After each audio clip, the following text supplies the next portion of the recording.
Hello guys, how are you. मैं CS Sandeep Arora आज आपको स्टार्ट करने जा रहा हूँ नया सब्जेक्ट हमारे CS एग्जीक्यूटिव एंट्रेंस टेस्ट का, इकोनॉमिक्स एंड बिजनेस इन्वायरमेंट। ये हमारा पेपर नंबर 3 है, जो बाकी सब्जेक्ट्स की तरह 50 मार्क्स का ही है। इसमें हम सबसे पहले आज स्टार्ट करेंगे डिमांड एंड सप्लाई। राइट, आज से हम एक नया सब्जेक्ट शुरू करने जा रहे हैं, इसका नाम क्या है? Economics and business environment. और आज का हमारा चैप्टर है डिमांड एंड सप्लाई। ये चैप्टर आप लोगों ने +2 में भी किया हुआ है। जो ग्रेजुएट बच्चे हैं उन्होंने BCom में किया हुआ है। फिर मैं मान के चलूँगा आप लोगों को इसके बारे में कुछ नहीं पता, और बेसिक्स शुरू से ही हम क्लियर करके चलेंगे। एक एक चीज़ को स्टार्टिंग से ही मान के चलेंगे कि आपको नहीं आता, इस चैप्टर के बारे में कुछ नॉलेज नहीं है। तो चलिए स्टार्ट करते हैं। सबसे पहले ये हमारा फर्स्ट चैप्टर है डिमांड एंड सप्लाई। अब इस चैप्टर में है किस चीज़ के रिलेटेड, प्रोविजंस क्या है इकोनॉमिक्स की, ये आपको पता है माइक्रो इकोनॉमिक्स का चैप्टर है। हमारा जो CS एग्जीक्यूटिव एंट्रेंस टेस्ट में सिलेबस जो इकोनॉमिक्स और बिजनेस इन्वायरमेंट का है, थोड़ा सा मिक्स है। सिर्फ इकोनॉमिक्स नहीं है, उसमें बहुत कुछ है। शेयर मार्केट के भी कुछ चैप्टर्स हैं, बजट्स के रिलेटेड है, कुछ हमारे जो सॉरी गवर्नमेंट ऑफ इंडिया के बजट्स हैं उसके बारे में है, जो गवर्नमेंट ऑफ इंडिया की पॉलिसीज हैं, जो इनिशिएटिव्स हैं उसके बारे हैं। मतलब एक ही सब्जेक्ट में डिफरेंट डिफरेंट तरीके के चैप्टर ऑर्गेनाइज किए हुए हैं। ऐसा नहीं है कि पर्टिकुलरली कंप्लीट इकोनॉमिक्स की बुक है, नहीं जी नहीं, ये गलत फहमी अपने दिमाग से निकाल दीजिए। ये इकोनॉमिक्स के बारे में नहीं है सिर्फ, इसमें माइक्रो इकोनॉमिक्स भी है, मैक्रो इकोनॉमिक्स भी है, और बहुत कुछ है। 9 चैप्टर्स हैं कुल मिला के। 9 चैप्टर्स में ही बिल्कुल आपको अलग अलग कुछ सब कुछ देखने को मिल जाएगा। राइट, तो इसलिए बहुत अच्छा सब्जेक्ट है। बहुत कुछ एडिशन करने की कोशिश की गई है। जो पुराना सिलेबस फाउंडेशन का होता था उससे बिल्कुल ही डिफरेंट बनाया गया है। थोड़ा सा पहले से टिपिकल जरूर कर दिया है, डिफिकल्ट जरूर कर दिया है, पर सिलेबस बहुत अच्छा हो गया है। करेक्ट। तो चलिए स्टार्ट करते हैं डिमांड एंड सप्लाई। अब डिमांड एंड सप्लाई जो चैप्टर है किस के रिलेटेड है? अब देखिए, कोई भी इस चैप्टर में हम डिस्कशन करने वाले हैं कि कोई भी कमोडिटी है, कोई भी कमोडिटी है, उसकी जो डिमांड और सप्लाई, कोई भी क्वांटिटी कमोडिटी है उसकी डिमांड और सप्लाई किस तरीके से अफेक्ट करती है, किन किन चीज़ों से अफेक्ट करती है। किसी भी कमोडिटी के प्राइस के घटने से क्या होगा, डिमांड पर क्या फ़र्क पड़ेगा, सप्लाई पर क्या फ़र्क पड़ेगा, प्राइस इंक्रीज होने से डिमांड और सप्लाई पर क्या फ़र्क पड़ेगा, कंज्यूमर की इनकम घटने और बढ़ने से क्या डिमांड और सप्लाई पर फ़र्क पड़ेगा, लोगों के टेस्ट और प्रेफरेंसेस चेंज होने से क्या फ़र्क पड़ेगा डिमांड और सप्लाई पे, कंज्यूमर की जो प्रेफरेंसेस हैं, हैबिट्स हैं, वो हैबिट्स चेंज होने से डिमांड एंड सप्लाई पे क्या फ़र्क पड़ेगा। इन सभी चीज़ों के ऊपर इस चैप्टर में हम चर्चा करने वाले हैं। ठीक, तो चलिए स्टार्ट करते हैं। सबसे पहले हम डिमांड से शुरू करेंगे हम लोग। Meaning of demand. डिमांड का आपको पता है सिंपल हिंदी मीनिंग क्या होता है? मांग।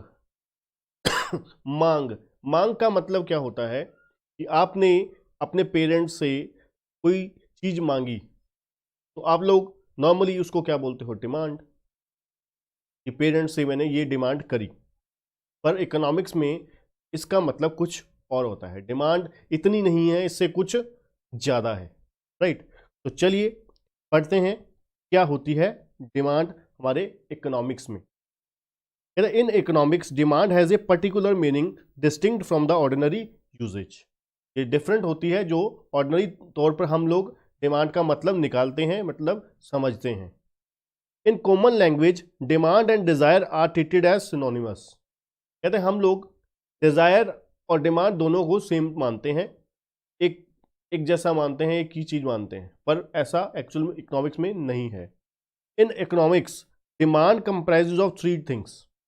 जब 3 चीजें मिल जाएंगी, पूरी हो जाएंगी, तो वो डिमांड कहलाएगी इकोनॉमिक्स में। राइट, कौन कौन सी है? Number 1 Dzire.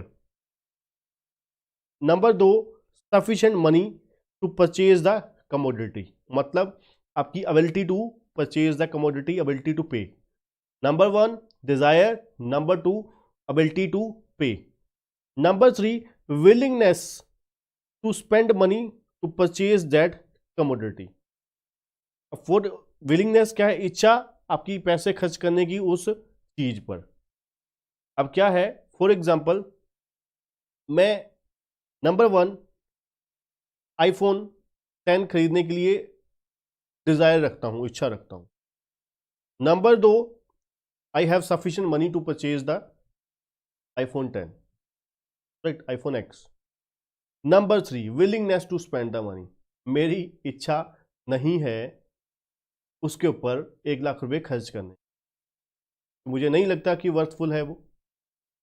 तो क्या हुआ, नंबर 3 कंडीशन फुलफिल ना होने की वजह से वो क्या हुई, डिमांड में कन्वर्ट हुई? जी नहीं, वो डिमांड में कन्वर्ट नहीं हुई। जब ये तीनों चीजें पूरी हो जाएंगी, विलिंगनेस भी है मेरी, एबिलिटी टू पे भी है, और मैं रेडी टू पे भी हूं। मैं क्या है, विलिंगनेस मेरी है पैसा खर्च करने की। जब ये तीनों चीजें पूरी हो जाएंगी तो फिर वो डिमांड कहलाएगी इकोनॉमिक्स की लैंग्वेज में। बड़ी सिंपल सी बात है, correct. This understanding make it clear that want or desire does not become a demand unless an individual has ability to purchase and willingness to satisfy it। कहते हैं तब तक कोई चीज डिजायर जो है वो डिमांड नहीं बनती, डिमांड में कन्वर्ट नहीं होती, जब तक क्या है, एक इंडिविजुअल की एबिलिटी नहीं है और विलिंगनेस नहीं है टू सेटिस्फाई इट। अब मुझे लगता नहीं है कि भाई ये चीज मेरे 1 लाख रुपए की वर्थ दे पाएगी, करेक्ट। तो मेरे लिए वो डिमांड, मेरे हिसाब, मेरी तीसरी कंडीशन ना पूरी होने की वजह से तो वो डिमांड नहीं कन्वर्ट हो पाएगी। मान लीजिए आप क्या करते हो, आपकी डिजायर भी है आईफोन एक्स खरीदने की, एबिलिटी भी है, और आप रेडी भी हो पे करने के लिए, विलिंगनेस भी हो अमाउंट पे करने के लिए, तो फिर ये क्या हो जाएगी, डिमांड कहलाएगी, करेक्ट। एग्जाम्पल के तौर पे क्या है, एक पुअर मैन जो है कार खरीदने की विश रखता है, इस विश और desire for a car will not constitute the demand. क्यों नहीं होगी? क्योंकि he can not afford to pay for it. उसके पास विलिंगनेस है, रेडी है वो पैसा देने के लिए, डिजायर भी रखता है, पर एबिलिटी नहीं है उसको के पास कार खरीदने की, right. That he has no purchasing power to make his wish or desire effective in the market. Demand is an economic principle referring to a consumer desire to purchase the goods and services and willingness to pay the price for a specific goods or services. Right? Specific goods और service के लिए हम पे करने के लिए ready हैं, correct. कुल मिला के डिमांड तीन चीजों को मिलाकर बनेगी। नंबर एक आपकी क्या है, डिजायर है। Number 2 ability to pay. Number 3 willingness. जब ये तीनों चीजें पूरी हो जाएंगी तो फिर डिमांड कहलाएगी, करेक्ट। अब आते हैं लॉ ऑफ डिमांड। अब लॉ ऑफ डिमांड क्या कहता है? लॉ ऑफ डिमांड क्या है? डिमांड का लॉ क्या कहता है? अब लॉ ऑफ डिमांड क्या कहता है? According to the law of demand, other thing being equal. Other things मतलब आगे जाके हम पढ़ेंगे जो डिटर्मिनेंट्स होते हैं, डिटर्मिनेंट्स को अदर थिंग्स बोला जा रहा है। यहां पर जो डिटर्मिनेंट्स है वो सेम है, राइट। अदर थिंग्स मतलब price of the commodity, price of the related commodity, income of the consumer, taste, preference, population, ये सभी चीजें सेम है। इन चीजों में कोई चेंज नहीं आया, सिर्फ और सिर्फ चेंज किस में आया है? Price of the commodity.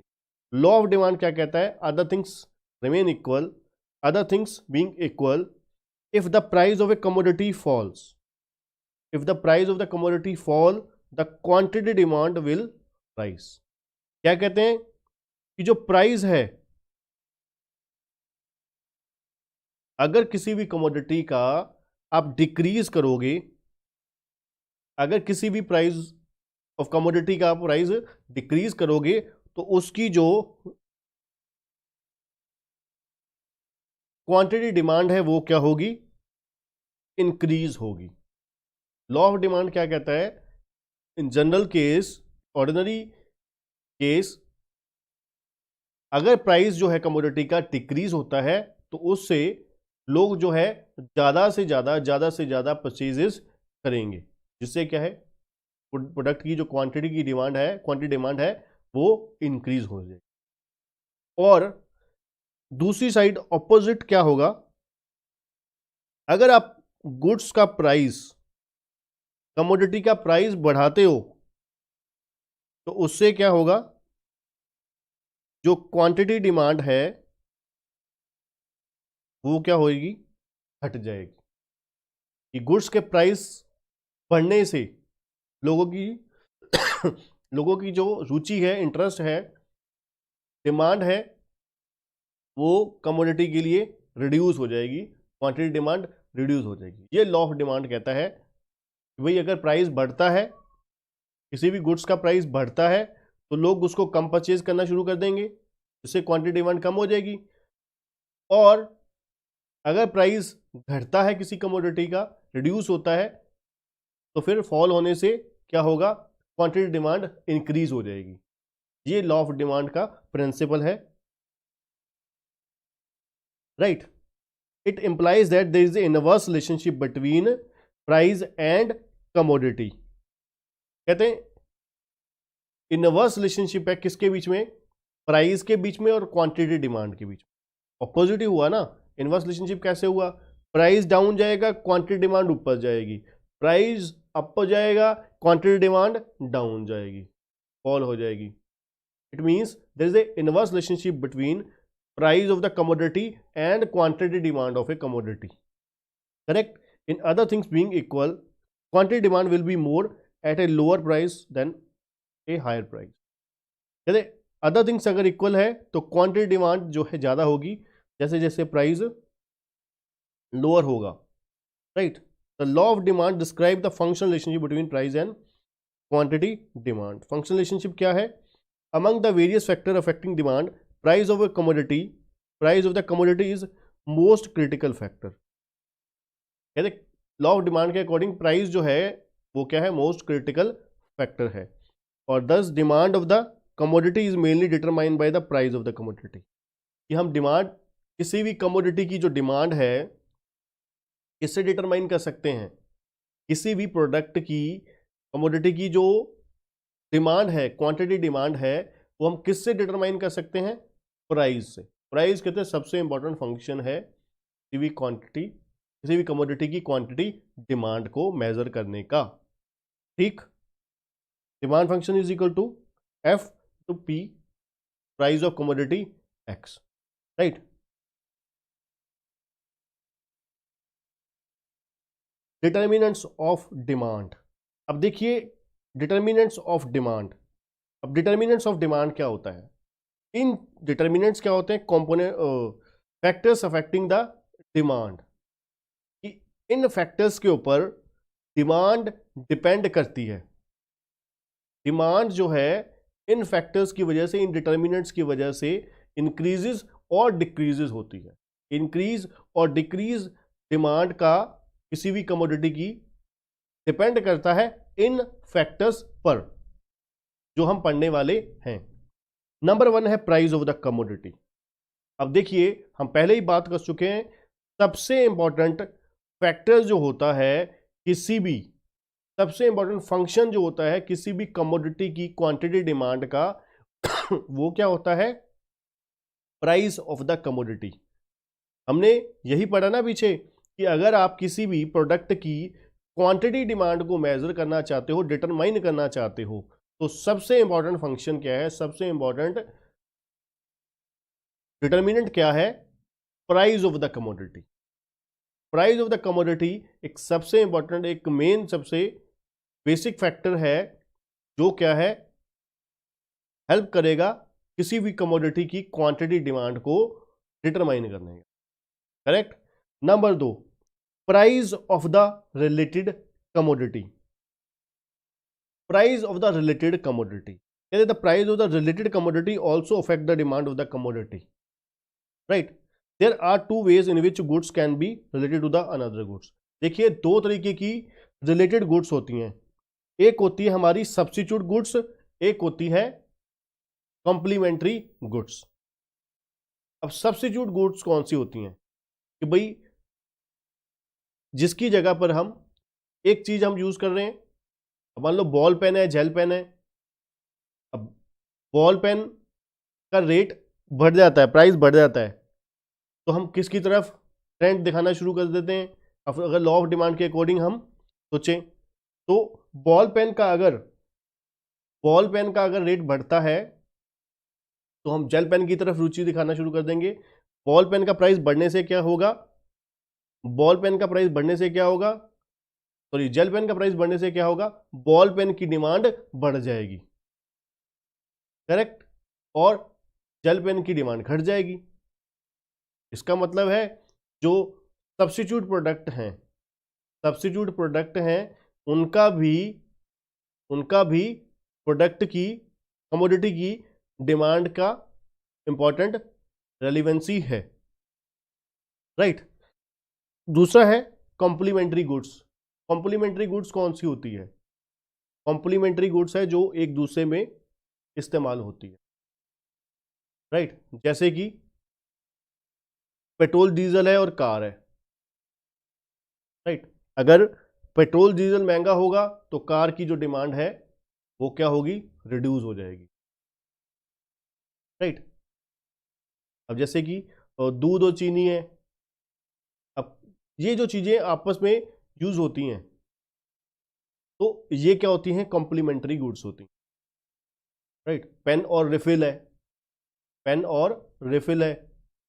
अब ये कॉम्प्लीमेंट्री गुड्स, अगर एक चीज महंगी होगी दूसरी अपने आप उसकी डिमांड क्या होगी, घट जाएगी।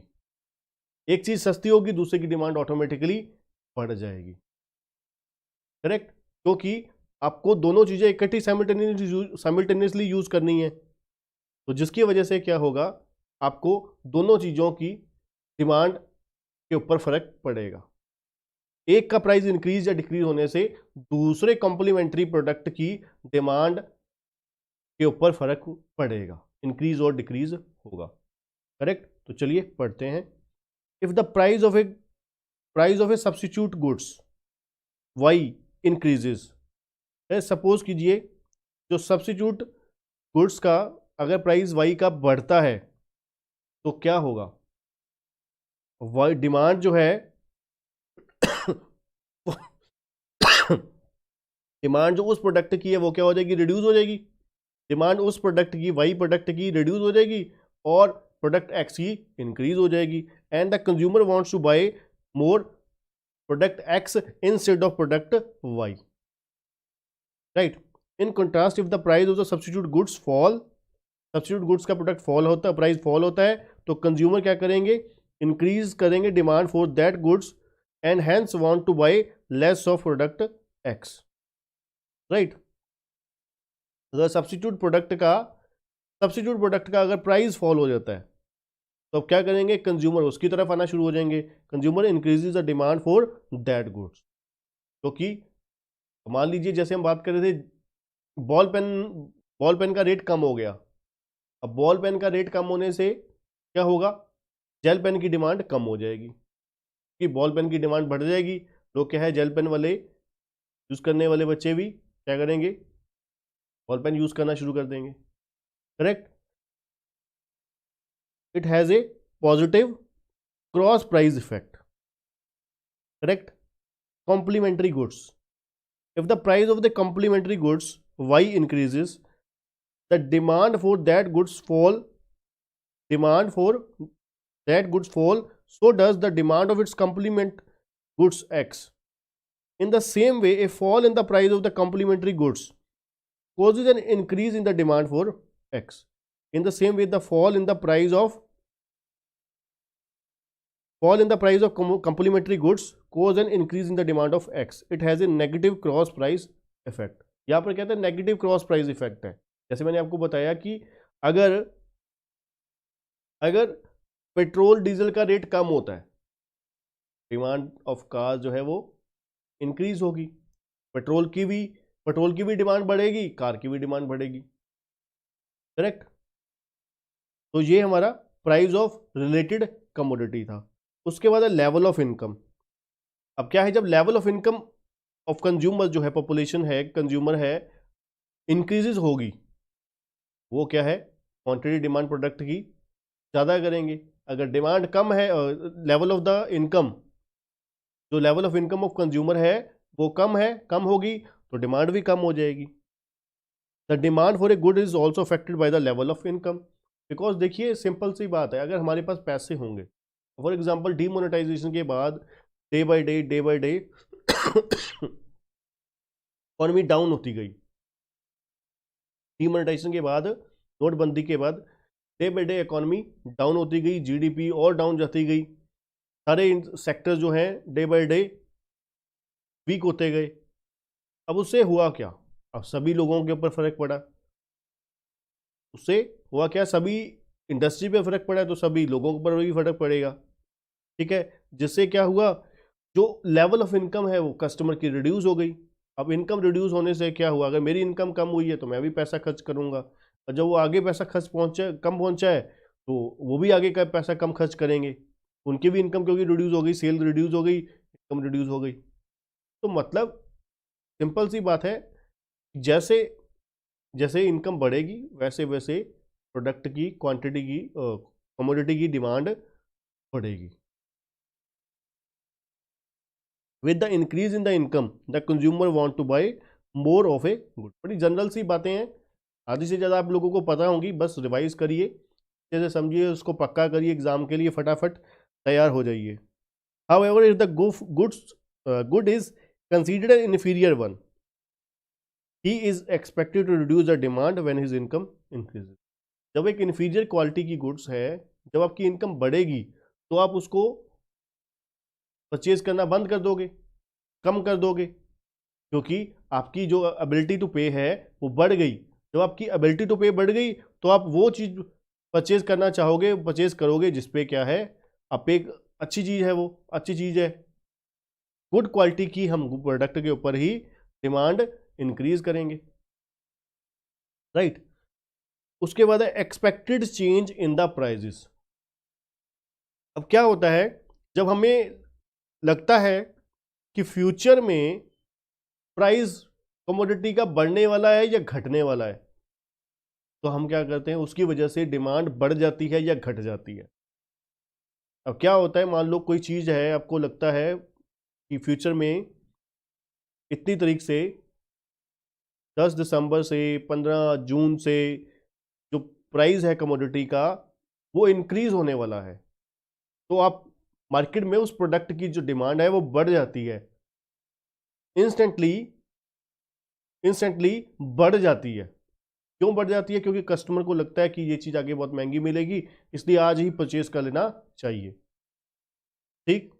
अब आगे लगता है कस्टमर को, अगर इसका ऑपोजिट एग्जांपल भी ले सकते हो, अगर कंज्यूमर को लगता है कि आगे जाके इस गुड्स का प्राइस जो है घटेगा इस डेट से, तो उस केस में क्या होगा, डिमांड कम हो जाएगी, राइट। इसका मतलब है जो फ्यूचर एक्सपेक्टेशन अगर होंगी किसी प्रोडक्ट की प्राइस के रिलेटेड, तो उससे क्या है, डिमांड इंक्रीज और डिक्रीज होगी, मतलब वो भी डिमांड तय करेगा, वो फैक्टर भी, फ्यूचर एक्सपेक्टेशन का फैक्टर भी डिमांड, किसी भी प्रोडक्ट की, कमोडिटी की डिमांड को तय करेगा, करेक्ट। अदर फैक्टर्स जैसे कि पॉपुलेशन है, एरिया की पॉपुलेशन बढ़ गई तो प्रोडक्ट उस एरिया में कमोडिटी डिमांड भी बढ़ जाएगी। Taste, preferences, habit. अब देखिए, जमाना चेंज होने से, टाइम चेंज होने से लोगों की जो टेस्ट और प्रेफरेंसेस हैं वो चेंज होती जा रही हैं, टेस्ट, प्रेफरेंसेस, हैबिट्स चेंज होती जा रही हैं, राइट। पढ़ने लिखने का तरीका, काम करने का तरीका, सब कुछ चेंज होता जा रहा है। अब वो चीज़ें भी प्रोडक्ट की क्वांटिटी डिमांड के ऊपर फर्क डालती हैं, right, correct. Other factors which affect the aggregate market demand for a good include the size of population, marketing, sale campaigning, selling expenses incurred by the seller and the taste and preference of the buyer, distribution of income and wealth, ये सभी चीज़ें जो हैं quantity demand किसी भी commodity की important factor है. For example the richer section are likely to spend a smaller proportion of their income on the basic necessity. वो ज़्यादातर जो अपना लार्जर प्रपोर्शन है इनकम का लग्जरी गुड्स पे और ड्यूरेबल कंज्यूमर गुड्स के ऊपर खर्च करते हैं.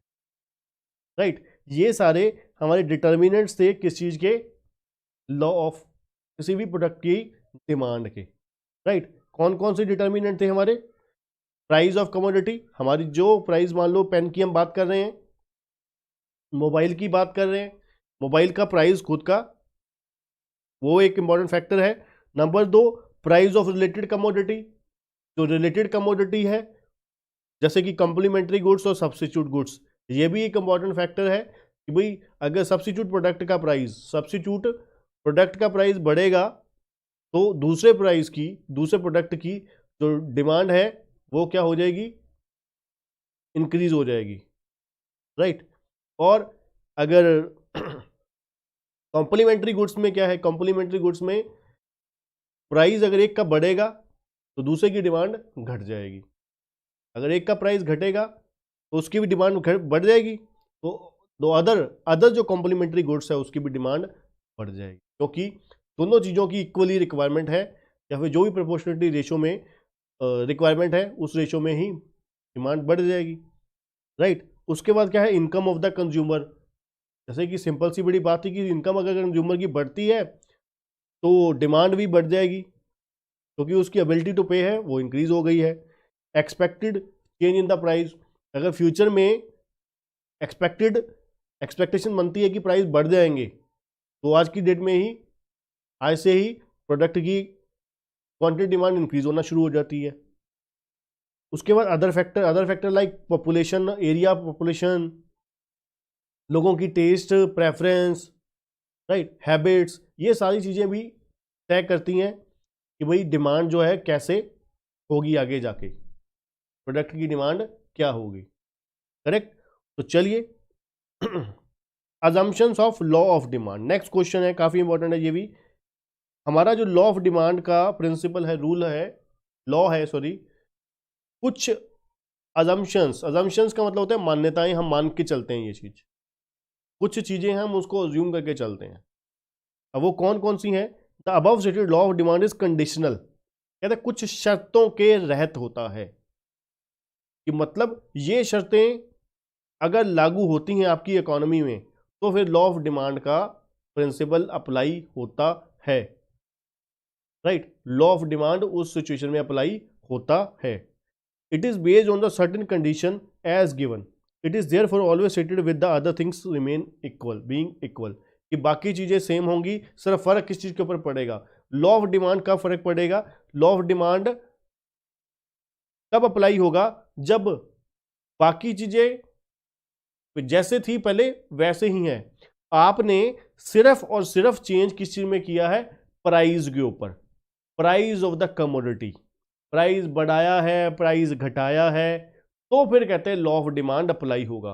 क्या था law of demand, law of demand ये था कि अगर प्राइस किसी भी कमोडिटी का आप रिड्यूस करते हो तो उसकी क्वांटिटी डिमांड बढ़ जाएगी, एंड वाइस वर्सा, कि अगर किसी भी प्रोडक्ट की क्वांटिटी प्राइस बढ़ाओगे, आप किसी भी प्रोडक्ट कमोडिटी का प्राइस बढ़ाओगे तो उसकी डिमांड घट जाएगी.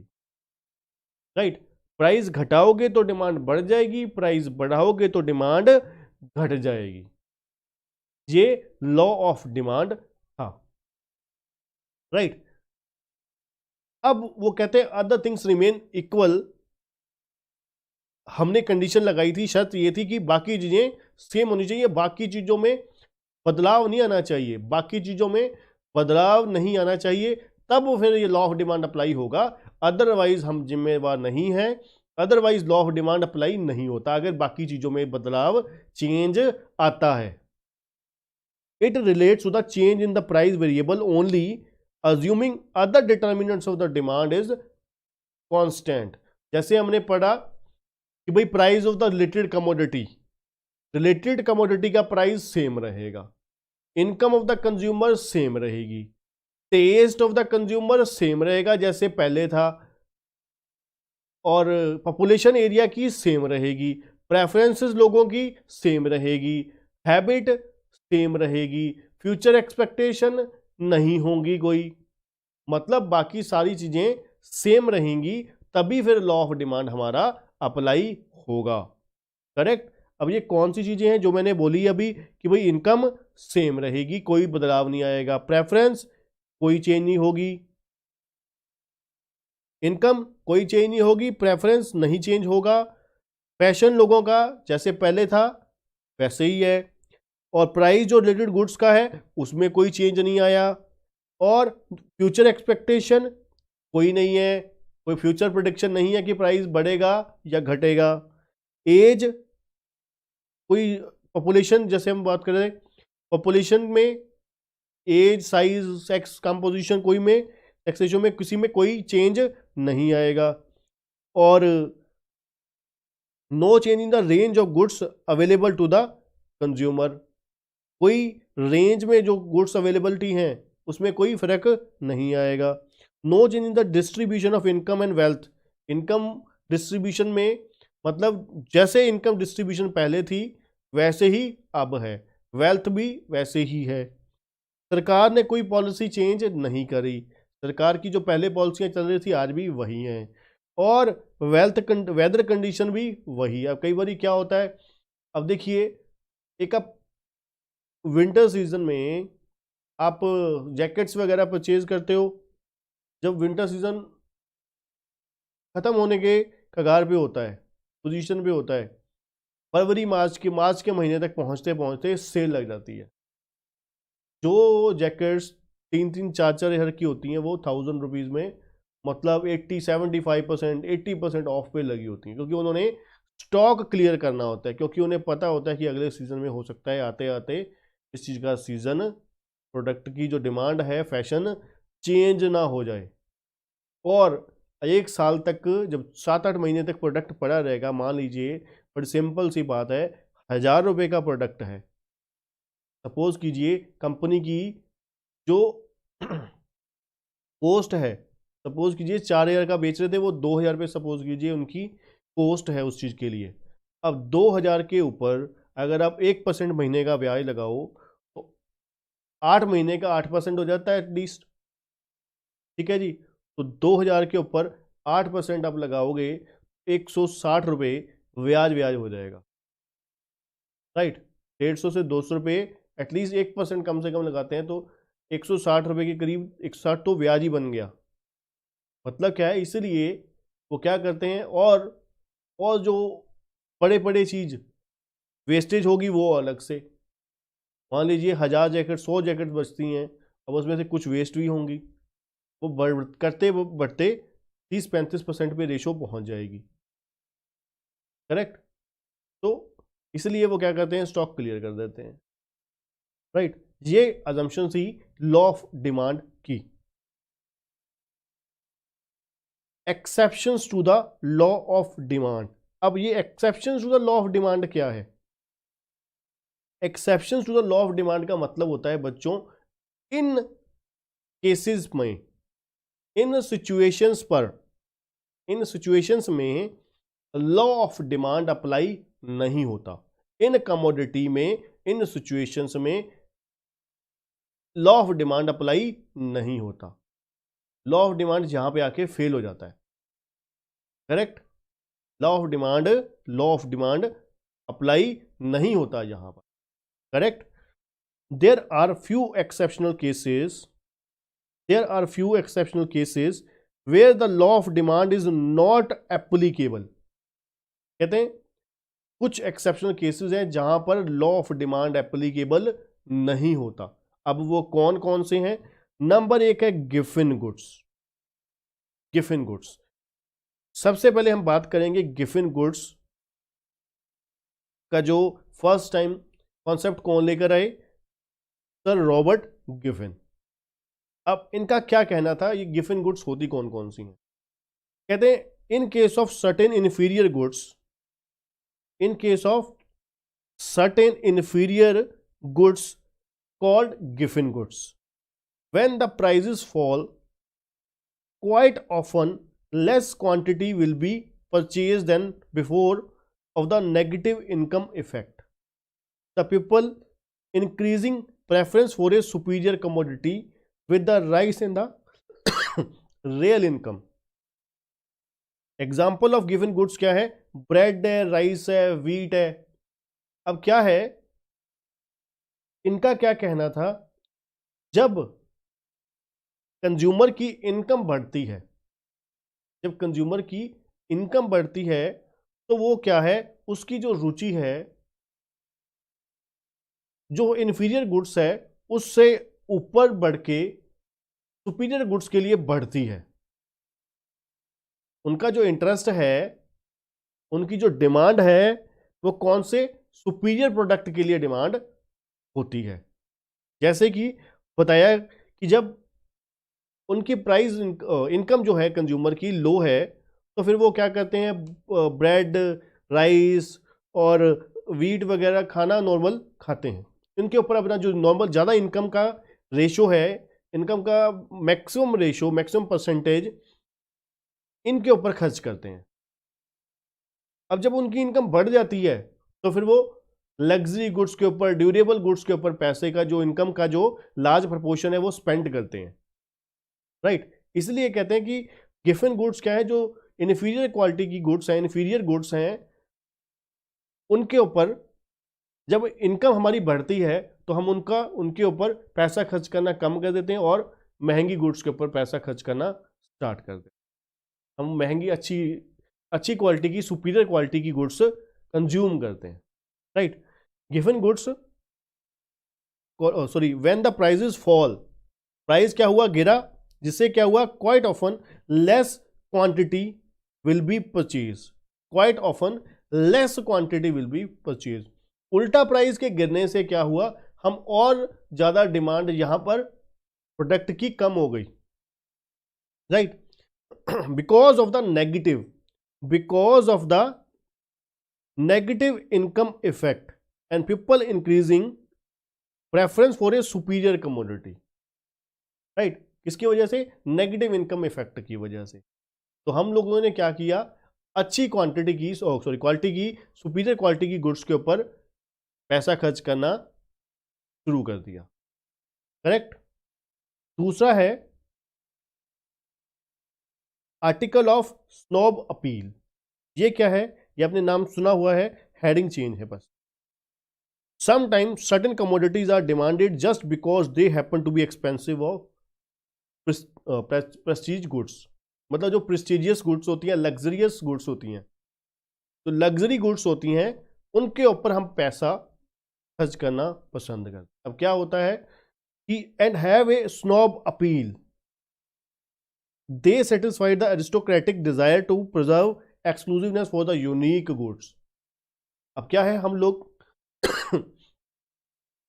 महंगी चीज होती है, जो लग्जरी गुड्स होती है, उसकी तरफ रुचि ज्यादा होती है, क्योंकि हम मान के चलते हैं इसके पास ये घड़ी है, ये रिस्ट वॉच है, इस कंपनी की है, इस ब्रांड की है, तो महंगी है तो बहुत अच्छी होगी,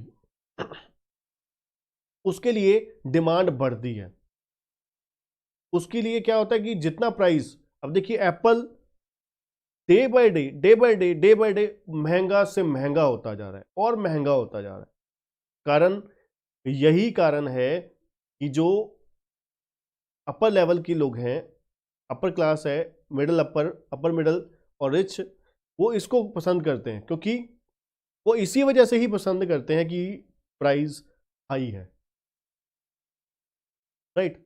ऑडी कार है, BMW है, ये चीजों के प्राइस कभी नहीं घटेंगे, बढ़ेंगे, क्योंकि ये एक स्टेटस सिंबल के तौर पर इस्तेमाल की जाती है, स्टेटस सिंबल के तौर पर.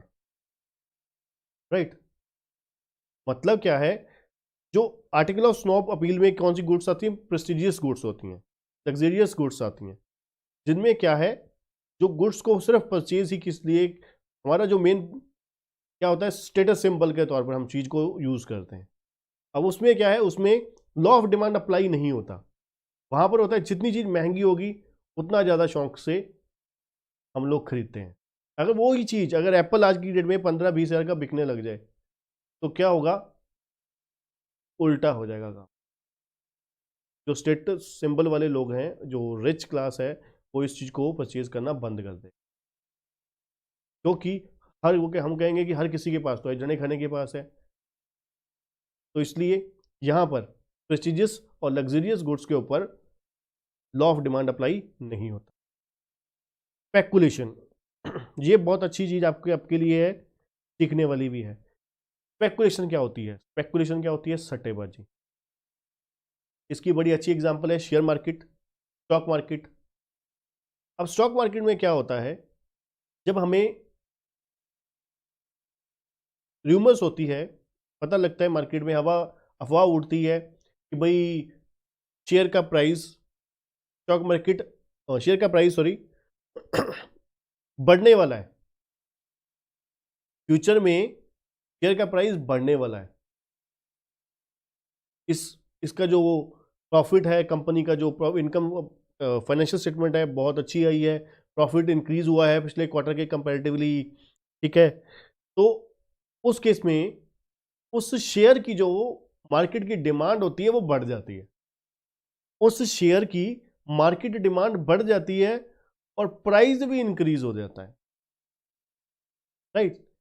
कि फ्यूचर में प्राइस हमारा इंक्रीज हो रहा है तो और ज़्यादा लोग खरीदना शुरू कर देते हैं, और जब नेगेटिव न्यूज़ होती है तो बेचना शुरू कर देते हैं। प्राइस गिर रहा होता है फिर भी लोग बेचते हैं rather देन प्राइस कम होने पर हम खरीदते हैं गुड्स ज़्यादा।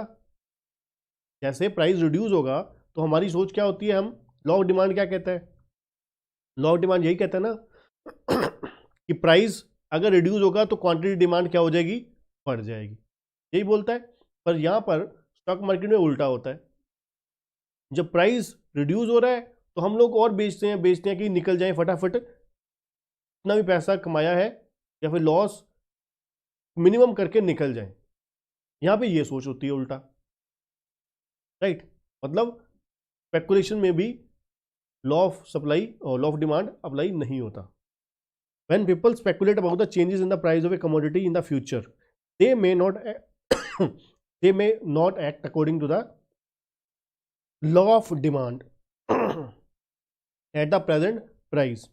Say when people are convinced that the price of the commodity will rise still further, they will not contract their demand with the given price rise. Simple. उसके बाद है next consumer psychological बायस और illusion. जब हमें क्या है किसी चीज़ के लिए साइकोलॉजिकल इफेक्ट मेंटालिटी बन जाती है, एक वहम पड़ जाता है कि ये चीज़ महंगी होगी तो बढ़िया ही होगी, सस्ती होगी तो पुअर ही होगी। कहते when the consumer is wrongly biased against the quality of the commodity with the price change, he may contract this demand with the fall in the price. अब देखिए कई बार क्या होता है, हमारी मेंटेलिटी होती है, साइकोलॉजिकल इफेक्ट है, हम लोग सोचते हैं कि कंपनी ने कमोडिटी का प्राइस कम कर दिया है। अब प्रोडक्ट का प्राइस कम करने से हमारे दिमाग में ये चीज़ स्टोर कर जाती है कि भाई प्राइस कम किया है इसका मतलब इन्होंने क्वालिटी भी गिरा दी होगी। प्रोडक्ट की अगर प्राइस कम किया है कंपनी ने तो साथ साथ कुछ ना कुछ इन्होंने कहीं ना कहीं क्वालिटी भी गिरा दी होगी, तो उससे क्या होता है, डिमांड जो है कम होनी शुरू हो जाती है, नेगेटिव इम्पैक्ट हो जाता है वहाँ, राइट। तो फोर्थ था साइकोलॉजिकल इफेक्ट और इल्यूजन। उसके बाद है change in fashion. Change in fashion में क्या है, कहते change in fashion and taste affect the market for a commodity. बिल्कुल जी, when a broad toe shoe replace a narrow toe, no amount of reduction in the price of the latter is sufficient to clear the stock. चाहे price कम कर लो तब भी stock clear नहीं होने वाला। कहते हैं ब्रॉड टू, तो on the other hand will have more customer even though its price may be going up, right, जिससे क्या है, लॉ ऑफ डिमांड इनफेक्टिव।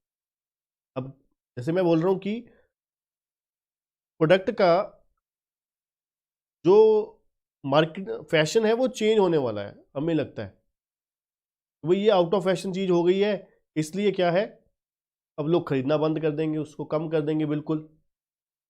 जिससे क्या हो जाएगा, बेशक कंपनी स्टॉक क्लियर करने के लिए प्राइस कम कर देगी, फिर भी उसका स्टॉक क्लियर नहीं होगा, क्योंकि लोगों की सोच चेंज हो चुकी है, फैशन भाई चेंज हो गया।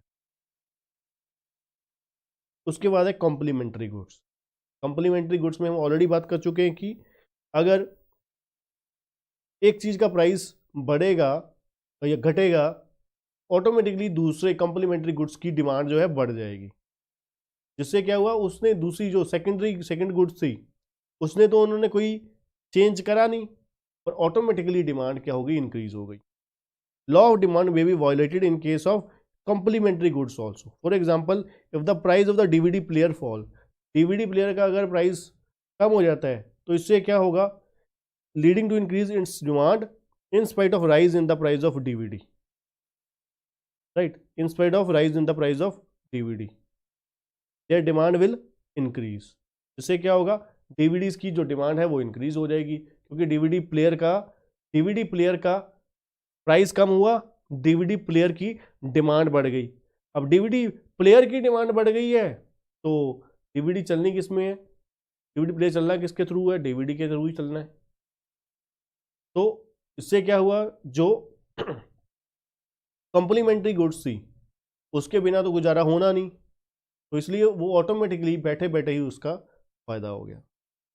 करेक्ट, ये था हमारा क्या, लॉ ऑफ डिमांड के exception. Correct, law of demand हमारा क्या कहता था कि अगर गुड्स की, कमोडिटी का अगर प्राइस अगर बढ़ता है तो डिमांड क्या हो जाएगी, घट जाएगी। अगर प्राइस घटता है तो डिमांड बढ़ जाएगी। करेक्ट, और एक्सेप्शंस ऑपोजिट शू करते हैं, कॉम्प्लीमेंट्री गुड्स के ऊपर लॉ ऑफ डिमांड अप्लाई नहीं होता। फैशन अगर चेंज हो जाता है तो लॉ ऑफ डिमांड अप्लाई नहीं होता। साइकोलॉजिकल इफेक्ट अगर चेंज होता है दिमाग कि भाई ये चीज़ बढ़िया प्राइस की महंगी है तो बढ़िया होगी, सस्ती कर दोगे तो वो मान के चलेंगे कि इसमें क्वालिटी में कोई डिफेक्ट आ गया होगा, इसकी वजह से क्या है, लोग रिड्यूस करना शुरू कर देते हैं, प्राइस घटने की वजह से डिमांड घट जाती है। और स्पेकुलेशन के केस में और लग्जरियस गुड्स के केस में और गिफन गुड्स के केस में लॉ ऑफ डिमांड अप्लाई नहीं होता। और नेक्स्ट है इलास्टिसिटी ऑफ डिमांड। इलास्टिसिटी क्या होता है, रिस्पॉन्स प्राइस इंक्रीज या डिक्रीज करने का क्या रिस्पॉन्स हुआ, कितना रिस्पॉन्स हुआ, that is called elasticity. Elasticity क्या होता है, लचीलापन, फ्लेक्सिबिलिटी। कहते प्राइस इंक्रीज करने से डिमांड जो है किस रिस्पॉन्स से रिड्यूस हुई, प्राइस कमोडिटी का डिक्रीज करने से कितने परसेंट डिमांड बढ़ गई, that is called elasticity of demand. Elasticity of demand, इसका एक सिंपल सा फॉर्मूला होता है, पहले आपको फॉर्मूला बताऊंगा, फिर एक एग्जांपल बताऊंगा, फिर आगे हम पढ़ेंगे। फॉर्मूला क्या है, percentage change in quantity demand divide with percentage change in price. Correct, percentage elasticity of demand measure करने का फॉर्मूला है सिंपल सा, percentage change in quantity demand divide by percentage change in price. चलिए पहले एक example करेंगे।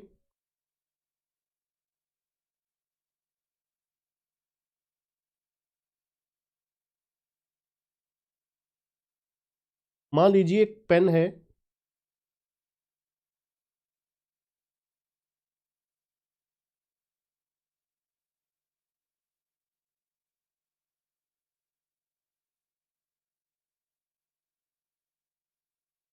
Pen का price पहले था 10, अब हो गया 8।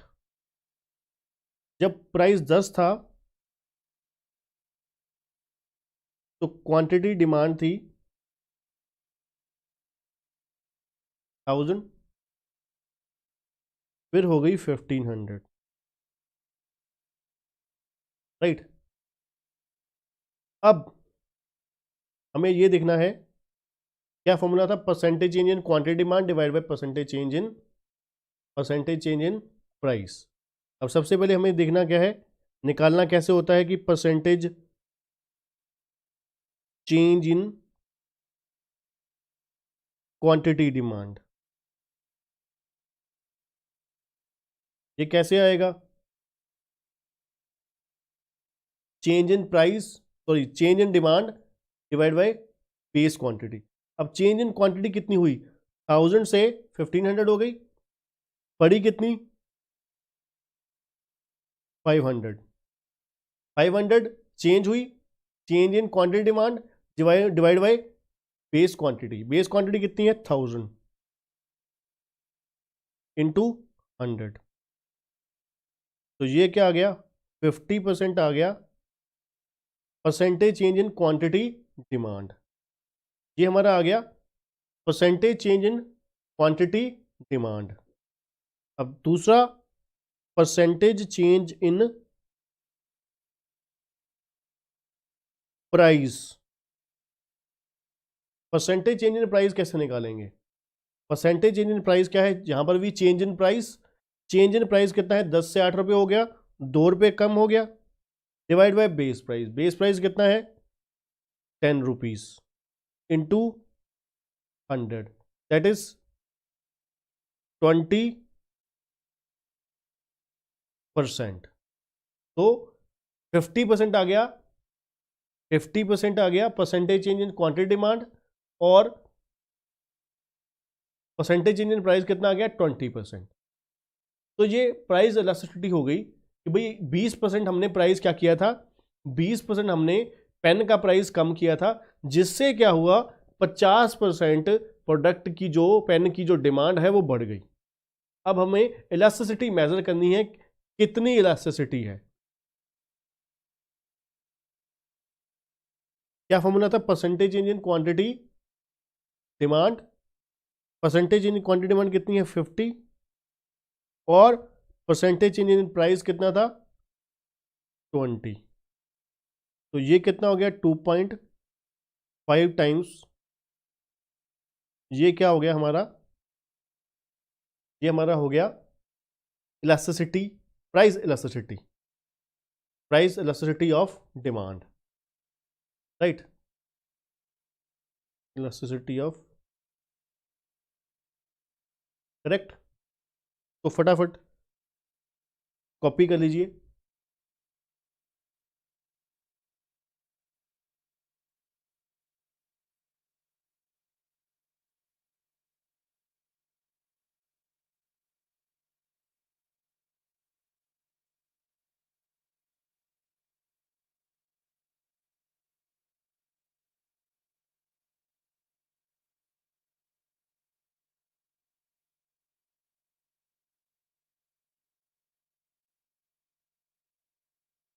अब देखिए इलास्टिसिटी ऑफ डिमांड के बारे में हमने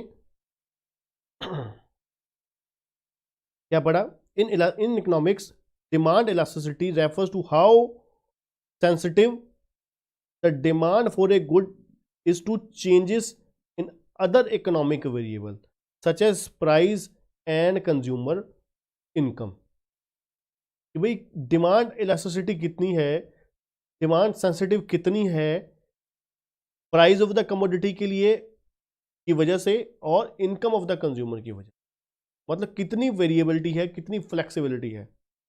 demand elasticity is calculated as a percentage change in quantity demand divide by percentage change in another economic variable. Another economic variable क्या हो सकता है, इनकम हो सकता है, price of the related commodity हो सकता है।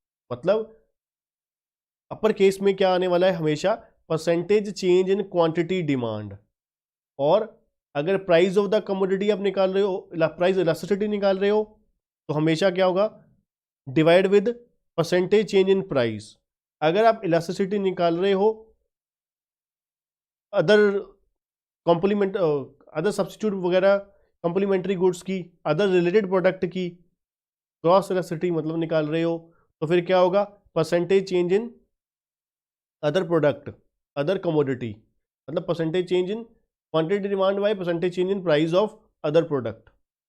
और अगर आप इनकम के रिलेटेड निकाल रहे हो तो क्या होगा, percentage change in quantity demand divided percentage change in income of the consumer, right. Elasticity of demand क्या है, रिस्पॉन्सिवनेस है क्वांटिटी डिमांड का किसी भी कमोडिटी की एक वेरिएबल के चेंज होने से। एक वेरिएबल मतलब प्राइस ऑफ कमोडिटी चेंज होने से, price of related commodity change होने से, income of the consumer change होने से क्या रिस्पॉन्स है किसी भी कमोडिटी की क्वांटिटी डिमांड का, करेक्ट। प्राइस चेंज होने से किसी भी प्रोडक्ट की क्वांटिटी डिमांड का क्या रिस्पॉन्स है, ये होता है हमारा इलास्टिसिटी ऑफ डिमांड। अब कहते हैं ये वेरिएबल कौन कौन से हैं, जैसे मैंने आपको बोला price of the commodity, price of the related commodity और कंज्यूमर इनकम। ये तीन वेरिएबल्स होते हैं जो क्या है, तय करते हैं इलास्टिसिटी ऑफ डिमांड। अब तीन तरीके की इलास्टिसिटी होती है, किस किस तरीके की, एक प्राइस इलास्टिसिटी, एक इनकम इलास्टिसिटी और तीसरा cross elasticity of demand. Price elasticity of demand, cross elasticity of demand, income elasticity of demand, correct. तो चलिए सबसे पहले हम पढ़ेंगे प्राइस इलास्टिसिटी, जिसके बारे में मैंने आपको फॉर्मूला करवाया था, में एक सम हमने एग्जांपल की थी। प्राइस इलास्टिसिटी क्या है, प्राइस इलास्टिसिटी सिर्फ और सिर्फ रेफर कर रही है किसके लिए, इंडिकेशन दे रही है कि भाई कमोडिटी की प्राइस बढ़ने या घटने से कितने परसेंट डिमांड इंक्रीज और डिक्रीज हुई। जैसे हमने एग्जांपल में किया कि भाई पेन का प्राइस 20% डिक्रीज हुआ, पेन का प्राइस 20% डिक्रीज हुआ, पेन का प्राइस 20% डिक्रीज होने से डिमांड जो है वो कितनी बढ़ गई, 50% बढ़ गई, राइट। तो रिस्पॉन्सिवनेस ही तो कैलकुलेट किया ना हमने, रिस्पॉन्स कितना था 2.5, हमने मेजर किया, मेजर करके कितना आंसर आया था हमारा आंसर आया था 2.5, यही था ना, राइट। प्राइस इलास्टिसिटी हमने निकाली थी 2.5। तो ये क्या बता रहा था, रिस्पॉन्सिवनेस। रिस्पॉन्सिवनेस मतलब 1% अगर आप प्राइस चेंज करते हो, 2.5 का मतलब क्या है, 2.5 का मतलब है अगर आप 1% प्राइस इंक्रीज या डिक्रीज करते हो, उससे डिमांड क्या होगी, 1% प्राइस डिक्रीज करते हो तो डिमांड 2.5% इंक्रीज हो जाएगी। 1% प्राइस रिड्यूस करते हो, इंक्रीज करते हो तो 2.5% डिक्रीजेस हो जाएगी क्वांटिटी डिमांड। 1% प्राइस बढ़ाने से 2.5% डिक्रीज हो जाएगी, 1% प्राइस घटाने से 2.5% डिमांड इंक्रीज हो जाएगी। That is called responsiveness to the quantity demand of a price of the commodity. कि क्या रिस्पॉन्स से, कितनी तेजी से रिस्पॉन्स करता है आपका प्रोडक्ट, आपकी कमोडिटी क्वांटिटी डिमांड के related, right. It is assumed that consumer of the income, taste, prices of the other commodity are same. जो अदर फैक्टर्स हैं रिमेन कांस्टेंट है, और अदर थिंग्स जो हमने पढ़ा था, income of the consumer, preference, taste, population, size, सब कुछ सेम है। Price of the other commodity same है, right. It is measure as the percentage change in the quantity demand divide by percentage change in price, right. अब types of elasticity, price elasticity of demand, ये बहुत आसान है, इनमें से question आने के पूरे चांसेस होते हैं। अब हमने क्या मेजर किया, कितनी इलास्टिसिटी है, कितनी फ्लेक्सिबिलिटी है, that is called responsiveness of demand, right. किस एक्सटेंट तक रिस्पॉन्सिवनेस है, the extent of responsiveness of demand with the change in price is not always the same. कहते हमेशा ऐसे कैसे हो सकता है कि 10% प्राइस बढ़ाया तो 10% ही डिमांड घटेगी, 10% प्राइस घटाया तो 10% ही डिमांड बढ़ेगी। हमेशा ऐसा नहीं हो सकता, कभी भी नहीं हो सकता। वो कभी कभी हो जाएगा कि भाई जितने परसेंट 25% हम प्राइस बढ़ाते हैं 25% डिमांड घट जाती है, 30% प्राइस घटाते हैं 30% डिमांड बढ़ जाती है। ऐसा पॉसिबल मोस्टली नहीं होता, क्योंकि क्या होता है कई बार कोई एक अमाउंट जो होती है, फिगर जो होती है, वो एक दिमाग में घर करती है। जैसे कि 99 कंपनियां प्राइस रखती, 999, 999, 199। अब ये क्या होता है, ये एक प्राइस फैक्टर होता है। पर अगर हम नॉर्मली बात करें, प्राइस इलास्टिसिटी में क्या होता है कि हम लोग क्या करते हैं, हम कैलकुलेट करते हैं, मेजर करते हैं कि कितनी फ्लेक्सिबिलिटी है, किस रिस्पॉन्स से, किस स्पीड से, किस पेस से प्राइस बढ़ाने से कितना डिमांड का रिस्पॉन्स आता है। Right, the demand for A product can be elastic और इन इलास्टिक। राइट, ये डिपेंड करता है रेट ऑफ चेंज, कहते कितनी इलास्टिक है, इन इलास्टिक है, ये डिमांड करता है, डिटरमाइन करता है, डिपेंड करता है, it is depend upon the rate of change in the demand, कि किस रेट से डिमांड का जो चेंज आता है। Elastic demand is one when the response of demand is greater with A small proportion. अब इलास्टिक हम किसको बोलेंगे, इलास्टिक उसको बोलेंगे ना जिसमें क्या है, प्राइस जितना बढ़ा उससे ज्यादा परसेंट पे, उससे ज्यादा परसेंट में डिमांड घट गई। जितने परसेंट प्राइस हमने 10% हमने प्राइस कम किया, 10 से ज्यादा परसेंट डिमांड बढ़ गई, दैट इज इलास्टिक। अब इसके टाइप्स भी पढ़ेंगे आगे जाके, पर बेसिकली मैं आपको क्या बताने जा रहा हूं, क्या बता रहा हूं, कोशिश कर रहा हूं कि इलास्टिक और इन इलास्टिक क्या होता है। इन इलास्टिक का मतलब है रिस्पॉन्स दे ही नहीं रहा, इन इलास्टिक का मतलब है रिस्पॉन्स नहीं दे रहा। इलास्टिक का मतलब है जितना चेंज हुआ है प्राइस का, उससे कम चेंज किसका हुआ है, डिमांड का हुआ है, that is in elastic. Right, तो चलिए सबसे पहले पढ़ते हैं परफेक्टली इलास्टिक। परफेक्टली इलास्टिक क्या होता है, more than one. When a small change in the price of a product causes a major change in its demand, it is said to be perfectly elastic. Right? In perfectly elastic demand, a small rise in the price result in the fall in the demand to zero. Perfectly elastic में क्या होता है, थोड़ा सा change हुआ price में और एक मेजर चेंज हो जाता है किसमें, डिमांड में। Small change in the price of a product causes a major change in the demand. Right, थोड़ा सा चेंज लेकर आए हम प्राइस में और डिमांड बहुत ज्यादा इंक्रीज और डिक्रीज हो गई। 5% अपने प्राइस कम किया, 200% डिमांड बढ़ गई, 100% डिमांड बढ़ गई। मेजर चेंज ही हुआ ना कि 5% अपने सिर्फ प्राइस चेंज किया, रिड्यूस किया, जिससे 100% डिमांड बढ़ गई, आपकी डबल हो गई आपकी डिमांड प्रोडक्ट की। Correct, it is said to be perfectly elastic. Perfectly elastic में क्या है, स्मॉल चेंज हो गया प्राइस का, जिसकी वजह से एक मेजर चेंज आया क्वांटिटी डिमांड में।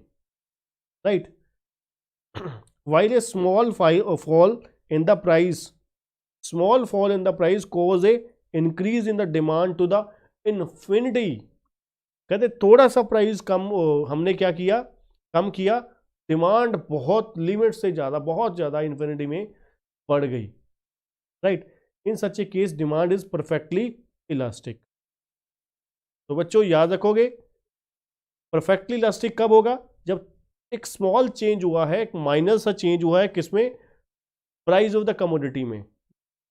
स्मॉल चेंज हुआ है प्राइस ऑफ द कमोडिटी में, और मेजर चेंज हो गया है, मेजर चेंज हो गया है किसमें, क्वांटिटी डिमांड में। राइट, तो जिसको हम क्या बोलते हैं, perfectly elastic. Perfectly elastic.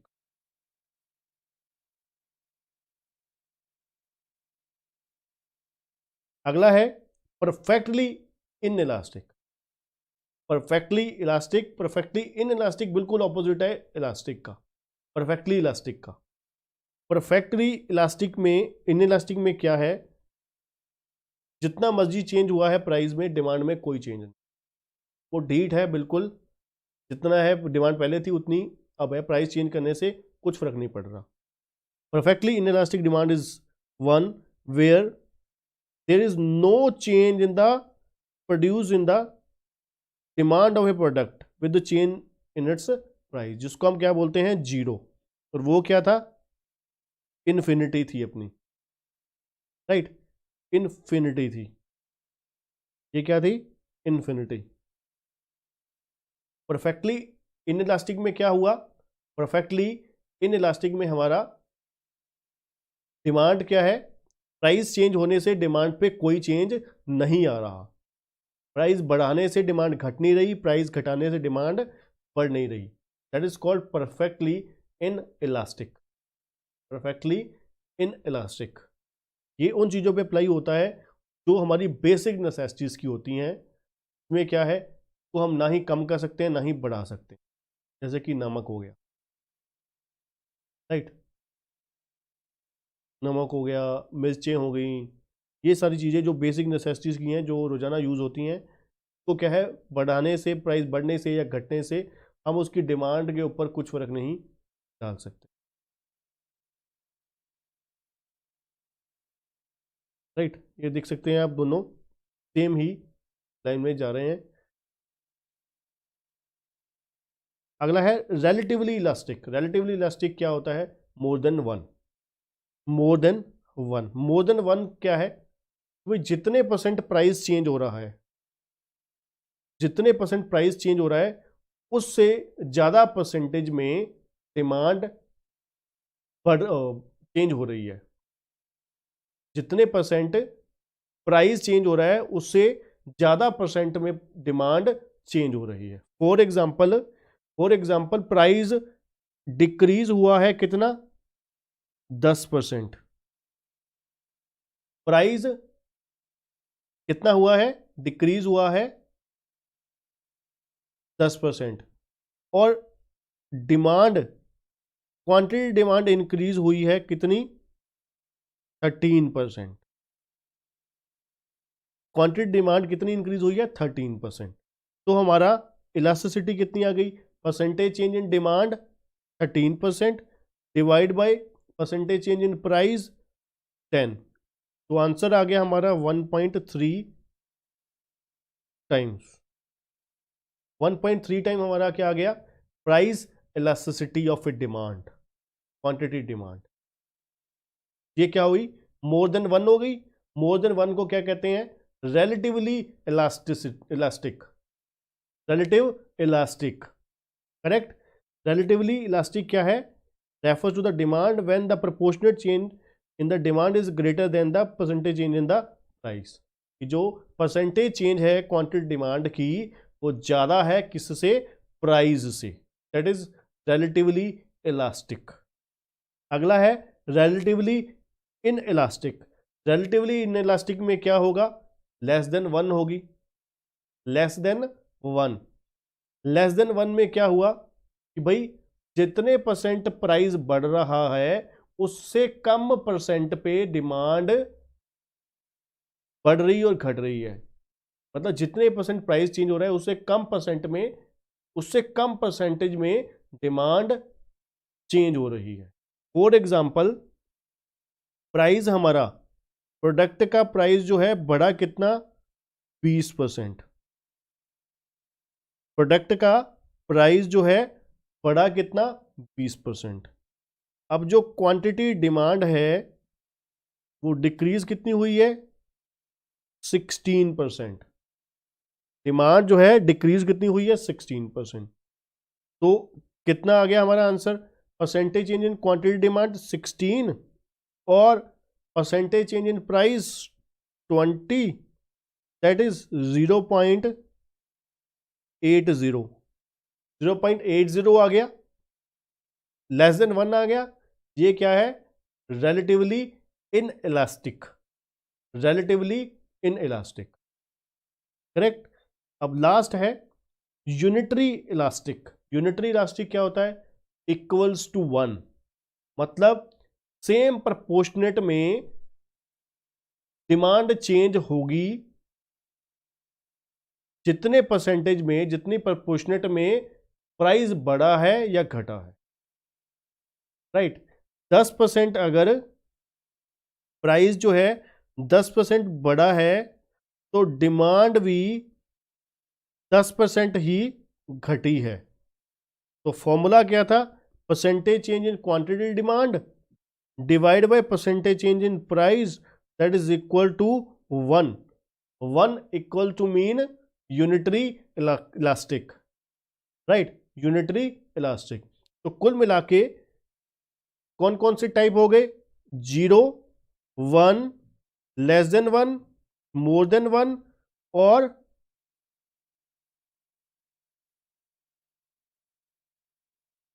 Infinity. 0 क्या था? Perfectly inelastic. इन्फिनिटी क्या था? जीरो क्या था? Perfectly inelastic. परफेक्टली इनइलास्टिक क्या है? जिसमें प्राइस चेंज होने से डिमांड के ऊपर कोई फर्क नहीं पड़ रहा। प्राइस इंक्रीज होने से डिमांड घट नहीं रही, प्राइस डिक्रीज होने से डिमांड बढ़ नहीं रही। परफेक्टली इलास्टिक क्या है? परफेक्टली इलास्टिक क्या है?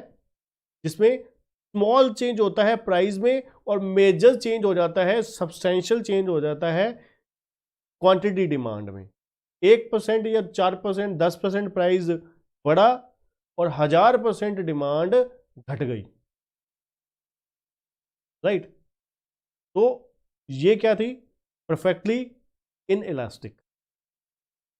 Perfectly elastic. अगला है यूनिटरी इलास्टिक। यूनिटरी इलास्टिक क्या है? 1। 1 क्या है? जितनी परसेंट जिस प्रपोर्शनेट में प्राइस चेंज हुआ है उसी प्रपोर्शनेट में डिमांड बढ़ी है, डिमांड चेंज हुई है। और रिलेटिवली इलास्टिक क्या है? More than 1। रिलेटिवली इलास्टिक क्या है? मोर देन 1, जिसमें जितने परसेंट प्राइस बढ़ा है, प्राइस चेंज हुआ है, उससे ज्यादा परसेंटेज में क्वांटिटी डिमांड चेंज हुई है, राइट। उससे ज्यादा परसेंटेज में क्वांटिटी डिमांड चेंज हुई है। और लास्ट है रिलेटिवली इनइलास्टिक। रिलेटिवली इनइलास्टिक क्या है? लेस देन 1, जिसमें क्या है? जितने परसेंटेज प्राइस चेंज हुआ है उससे कम परसेंटेज में क्वांटिटी डिमांड चेंज हुई, करेक्ट। ये था हमारा प्राइस इलास्टिसिटी। और रिमेनिंग पार्ट बच्चों नेक्स्ट पार्ट में करेंगे। इस पार्ट में इतना ही। Thank you.